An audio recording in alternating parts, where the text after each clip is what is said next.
because I don't have a job, that somebody will be talking to me anyhow. You see that vehicle that we bought on Facebook, it showed us pepper. Every immigrant, not only to Canada, has one story or two to share about what their experience has been, the good, the bad, the ugly.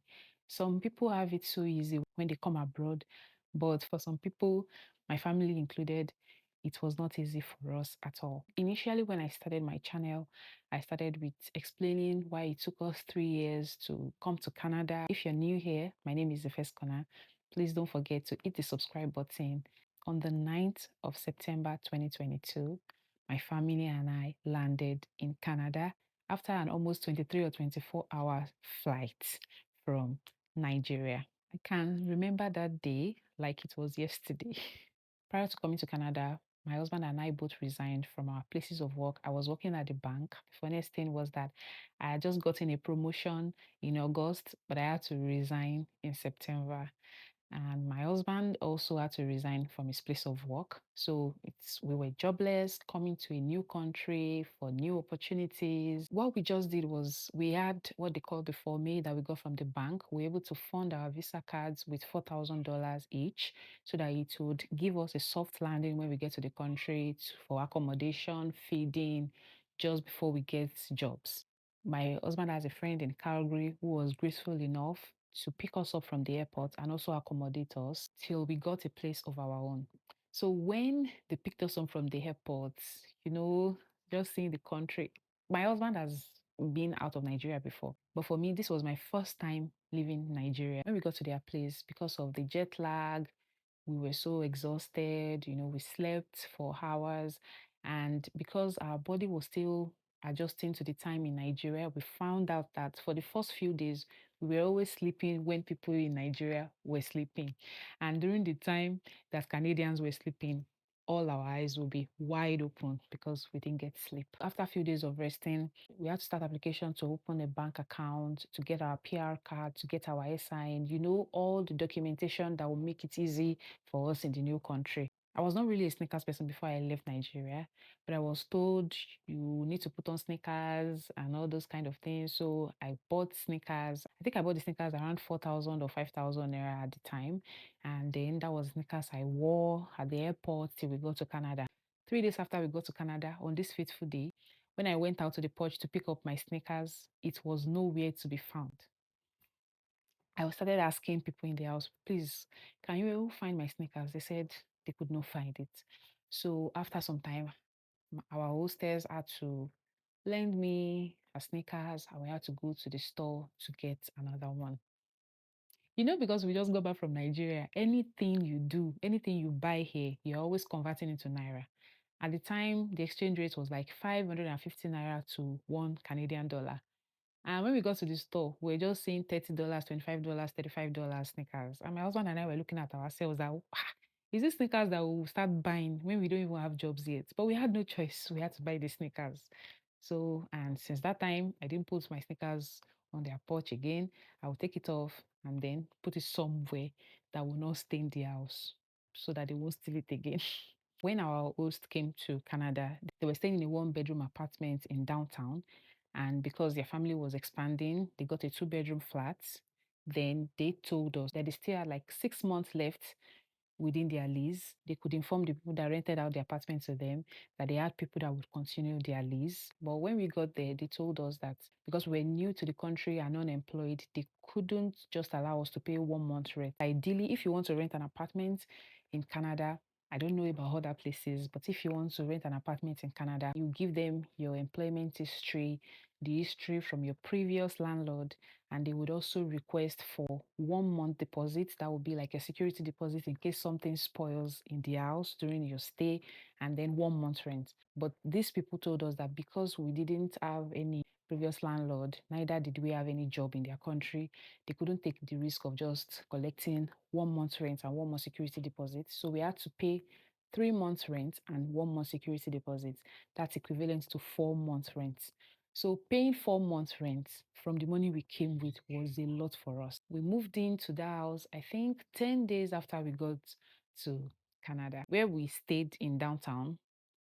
has a lot of advantages for new immigrants, especially when you don't have means of transportation, because it's close to the train station, it's close to the bus station, it's close to different places. You can just take walks without having to worry about getting a car, at least for the first few months, because having a vehicle here in Canada is a necessity. We didn't really know what we are going to be using to carry my daughter, but someone in church had a stroller that their son had outgrown, so they just gave it to us. The stroller helped us, we would use it when we wanted to take the bus or when we wanted to take the train or when we wanted to just stroll in the neighborhood. On Sundays, we had people that would come to our place to pick us up from church and also drop us back at home after service. The job hunt was a little crazy. Some days after we got to Canada, we started applying to jobs. And we had some experiences, especially myself, where I applied to a job. I saw Tim Martins, I applied, and they told me that I should send my SIN. Now, I had no idea that if you've not been employed, you shouldn't send your SIN or some vital information about you before getting your employment. Thankfully, when I was about to send it, I just thought to ask those that hosted us, and they told me that you don't send that information. So thankfully, I was not defrauded.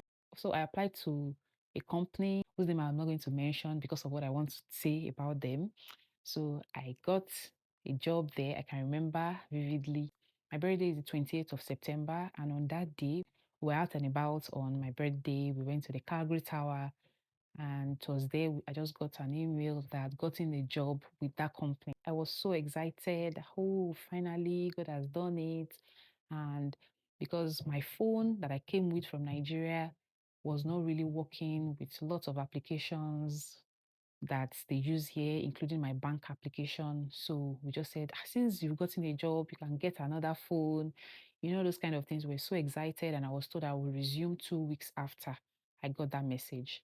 So I resumed to work, I think on the 11th, on the 11th of October, which I said was 2 weeks after I got that email. An insurance company as a customer care representative. And I was going there. So during this period, my husband was still looking for a job. And because my daughter staying home with him made it so difficult for him to apply to jobs actively, we just had to reach a compromise that my daughter will be going to a daycare, which was just right in front of our house and was affordable for us at the time. Let's fast forward. I was learning. It was a little difficult because, trying to understand what people were saying, understanding the way the work was, because it was slightly different from where I was coming from. 2 weeks after I started working there, I developed flu. I didn't know the flu was that bad. I used to hear about it, but it's worse than malaria. I would say it's like a combination of malaria and typhoid together. So I was not feeling too well. If it was in a company where I'd been working for a while, I'm telling you, I would have told them that I won't be able to come to work the next day. So I summoned the courage and I went to work. On getting to the office, they just told me that they wanted to see me in the boss's office. I was carrying my bag with the laptop there because we have laptops that we take home because it was an hybrid job. They just told me that they had something to tell me, that they were sorry, my service was no longer needed. I felt like I should enter the ground. Tears welled up inside my eyes. And I said, why?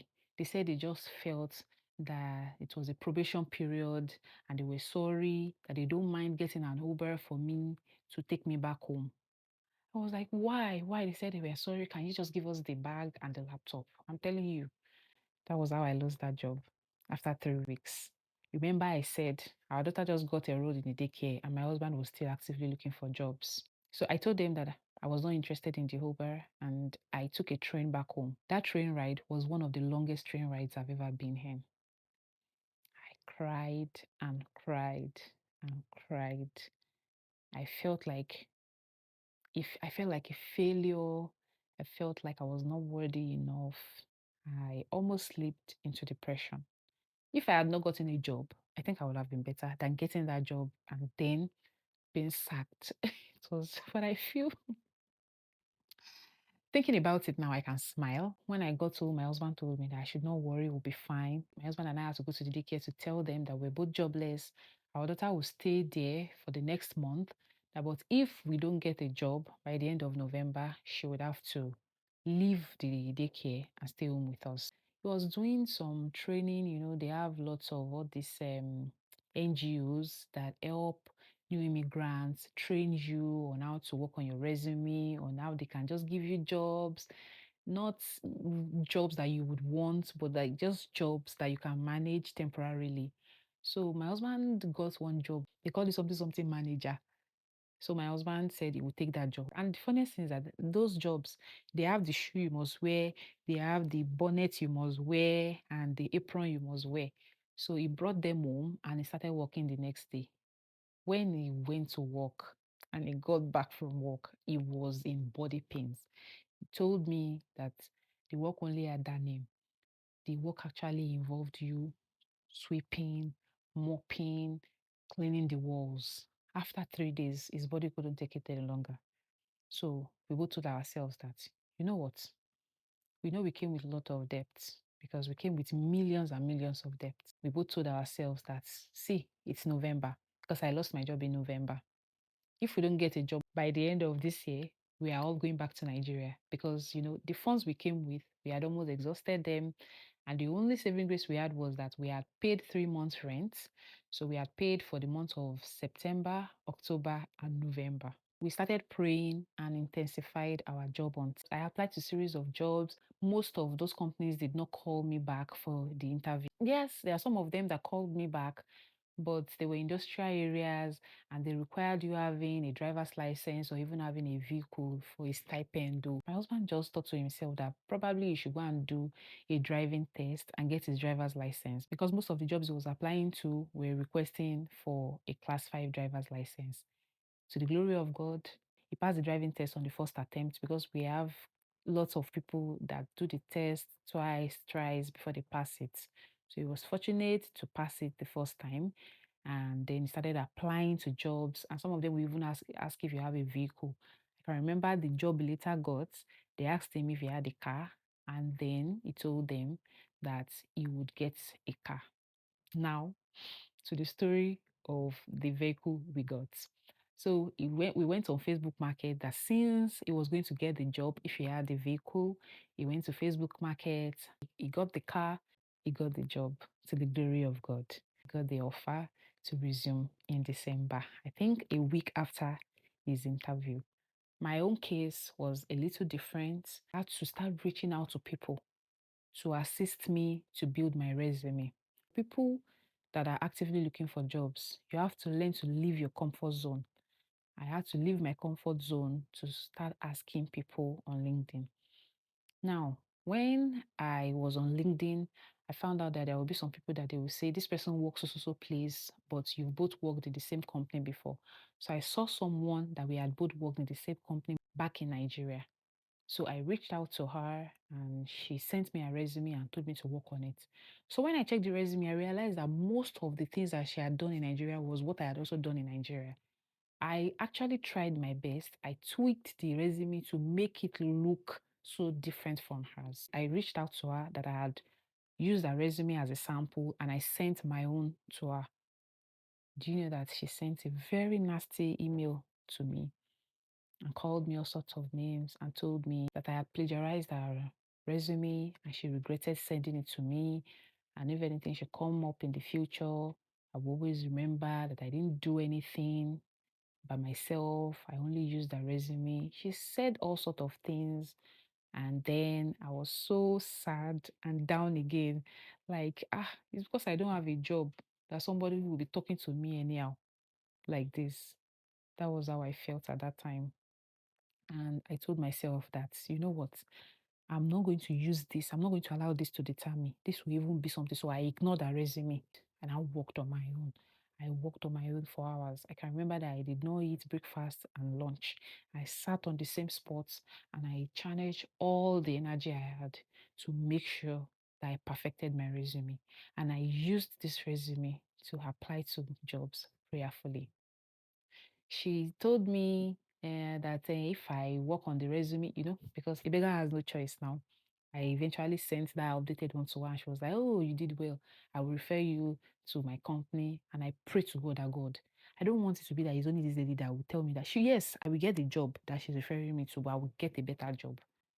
To the glory of God, when I applied to different jobs, I got more than three job offers around the same time. And I turned down our own. And the funniest thing was that the one she even got was an hybrid one. But to the desires of my heart, because I wanted where I would be working from home. Initially, I was not really wanting to work from home, but based on our financial situation and having a child, a 2-year-old, one of us had to work from home. We prayed about it, we prayed on those jobs, and I eventually chose the work from home. You see that vehicle that we bought on Facebook, it showed us Pepe. I said my husband bought the car on Facebook Market. We just went to check the car. We didn't know that we made a mistake. We didn't know anything about cars. Yes, he called people, but the people he called did not really also know about the cars.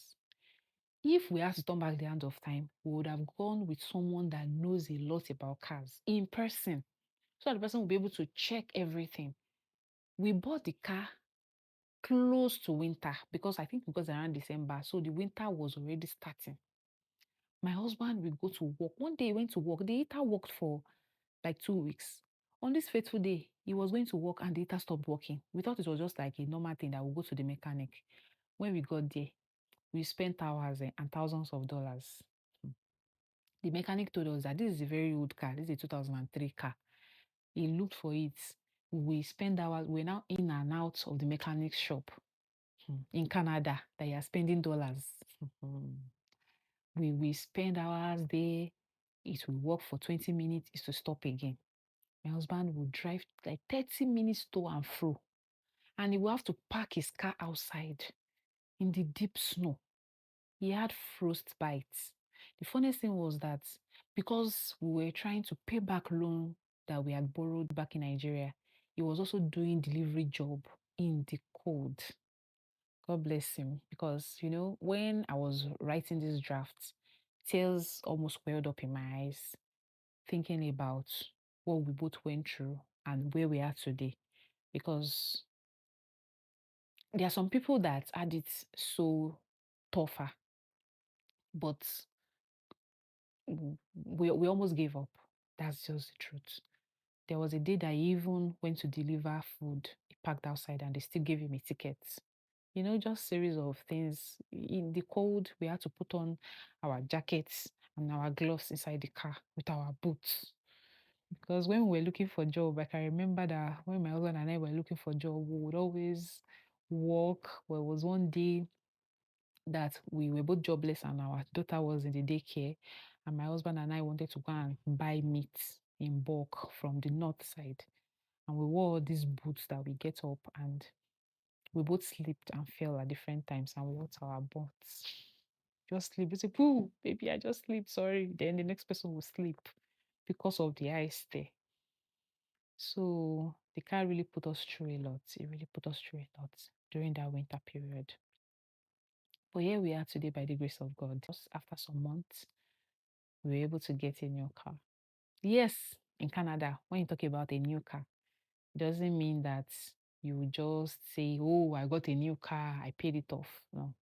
There are some people that have it, but for us, we we had a very good plan to pay it instrumentally. But the feeling of having something to call your own in your name. Initially, we were told by people that no, when you get to Canada, you're meant to buy a house before you buy a car. But see, do you know what we are going through with our car? Do you want us to go and buy? And the thing is that we were really concerned about going on Facebook Market to go and buy another car that will put us through issues again, that will give us issues like the first one did. So we wanted something that was new. And we got the car over 2 years ago, and we're enjoying the car because the plan we used was when you get a new car here in Canada for the first 5 years, it will be serviced by the company you got it from. So we've not really had cause to be going to the mechanic's shop because we're just giving our money to the mechanic. Even he has to tell us that, see, you have to buy a new car. Even the mechanic told us. There are sometimes that he will just tell us that we should be going, that we should not even pay. It's because he has the fear of God. We would have spent all our savings, all the salary, the small salary that we just started earning, we would have spent it on the mechanic. When I started working from home in January, we realized that the space was starting to get tight for us as a family. especially because I was working from home and I was using our bedroom to work. And, we're a family of three thinking of also expanding. So God provided for us, and we were able to get a two-bedroom flat in Calgary in a more residential area. And we moved there on the 1st of April 2023. And yes, and that was where we celebrated our 1 year anniversary in Canada. We think, oh, that's the end of the story. No, when we moved there, I said we got a car. We moved there on the 1st of April. We got the car on the 15th of April. We still had the old car. So we're told we could just remove the plate number of the old car and put it on the new car so that we'll be able to sell the old car. We didn't get enough information that you're not meant to park a car that does not have plate number anywhere. Probably the mechanic shop or something. We didn't know. So we parked the car. On the second day, we could not find the car there. We started looking for the car everywhere. We could not find the car. We now went to the police station to make police reports that we parked the car, we could not find it. They said they also didn't see anything. So it was after a series of troubleshooting and asking people here and there that we were told that it was most likely towed. Do you know that when we called those people, we realized that it has been there with them? Because by the time we got that information, it was already like 3 days after we had to pay the towing fee. In fact, we told ourselves that how much did we even buy the car? That if the towing fee is too much, we just ignore it. Because how will you pay towing fee for a car that you don't even know someone else will buy? But when we calculated the cost, we realized, okay, we'll still make small money if we sell the car. After some days, we were able to get the car back and we sold the car. We were able to sell the car just to sell it off. It's not like I don't even really think we made anything, we made any money from it. But we sold the car so that it will not be a liability to us because see, bad memories. It's not like as if the car was not moving, it was moving around, it can carry you. It's just that it cannot serve you during the winter period. And for us, it was a major thing having one car and the winter, Canada winter. No be child's play. Oh. So having a vehicle is a necessity, especially during that winter. There are a lot of things that happen during the 1 year period that I might not be able to remember fully, but these ones are what I can remember that happened during our 1 year in Canada. Don't forget to hit the subscribe button and share with others who might relate to this. Thank you for watching. See you next time. Bye.